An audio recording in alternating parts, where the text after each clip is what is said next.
جمعے کا دن تھا، جبریل آئے، یا رسول اللہ مجھے اللہ نے بھیجا ہے کہ جاؤ میرے محبوب کا حال پوچھ کے آؤ۔ اللہ اکبر۔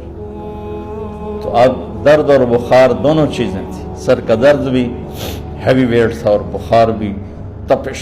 تو آپ نے کہا جبریل تکلیف ہے، تکلیف میں۔ ہفتے کا دن پھر جبریل آئے، یا رسول اللہ مجھے اللہ نے بھیجا ہے کہ جاؤ میرے محبوب کا حال پوچھ کے آؤ۔ پھر آپ نے فرمایا تکلیف میں۔ اتوار کو پھر جبریل آئے، یا رسول اللہ اللہ نے بھیجا ہے کہ جاؤ میرے محبوب کا حال پوچھ کے آؤ۔ 12 ربیع الاول آ گئی، 632 عیسوی اور 11 ہجری۔ آپ کی طبیعت میں بشاشت آئی تو صحابہ نماز پڑھ رہے تھے، آپ نے دروازہ کھول کے سب کو یوں دیکھا تو حضرت انس فرماتے ہیں ہم سب نماز میں تھے، لیکن جب دروازہ کھلنے کی آواز آئی اور اللہ کے نبی کا چہرہ تو ہم سب نماز میں یوں ہو گئے، نماز کے اندر ہی سارے اللہ کے نبی کو دیکھنا شروع کر دی، بھول ہی گئے کہ نماز پڑھ رہے ہیں، ایسے گم ہو گیا آپ میں۔ تو آپ نے جلدی سے دروازہ بند فرما دیا۔ یہ آپ کی آخری زیارت تھی اپنی امت کے لیے، اس کے بعد آپ اپنے اللہ کی طرف کا سفر شروع کیا۔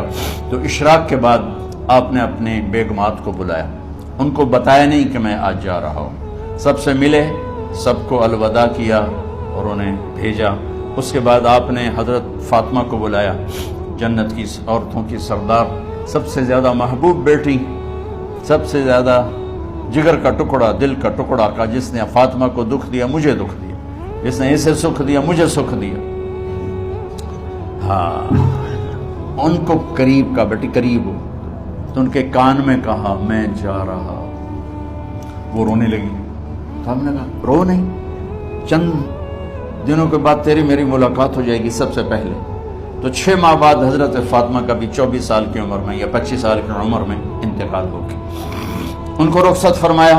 پھر آپ نے داماد مولا علی کو بلایا، ان کا سر اپنی گود میں رکھا اور ان کے سر پہ اور کمر پہ ہاتھ پھیرتے رہے اور ان کو دعائیں دیتے رہے، آہستہ آہستہ تھی، آواز اونچی نہیں تھی، پست آواز تھی، اور یوں سر پہ کمر پہ، سر پہ کمر پہ، اور دعائیں دے رہے۔ ان کو رخصت فرمایا۔ آخر میں اپنے جگر کے ٹکڑے حسن اور حسین کو بلایا، جو ہی سینے سے لگایا آنسو شروع ہو گئے۔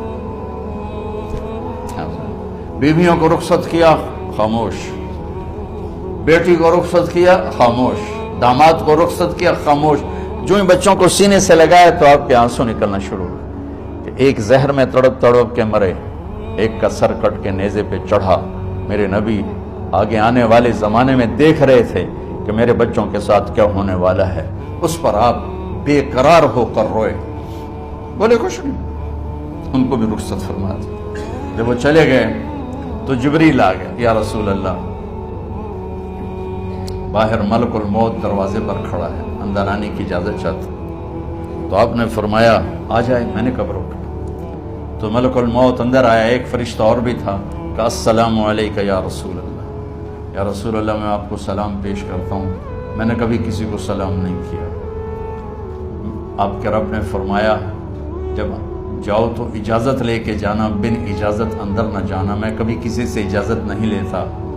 اللہ تعالیٰ نے فرمایا آنا چاہیں تو لے آنا، رہنا چاہیں تو چھوڑ کے آ جانا، یہ اختیار اللہ نے کبھی کسی کو نہیں دیا، آپ پہلی اور آخری ہستی۔ تو آپ نے فرمایا اگر میں اجازت دے دوں تو میری جان نکالو گے؟ تو اللہ کے امر کا پابند۔ تو آپ نے جبریل سے پوچھا کیا کہتے ہو، تم کیا کہتے ہو؟ جبریل نے کہا یا رسول اللہ، اللہ آپ کی ملاقات کے شوق۔ میرے بھائی بہنوں، اللہ سے یہ دعا کیا کرو، یا اللہ ایسی موت دے جب جانے کا وقت ہے تو ہماری ملاقات کے شوق۔ ایک صحابی کا انتقال ہوا، آپ نے ان کی قبر پہ جا کے یہ دعا کی، یا اللہ طلحہ جب تیری بارگاہ میں پیش ہو تو اسے دیکھ کے مسکرائے، یہ تجھے دیکھ کے مسکرائے۔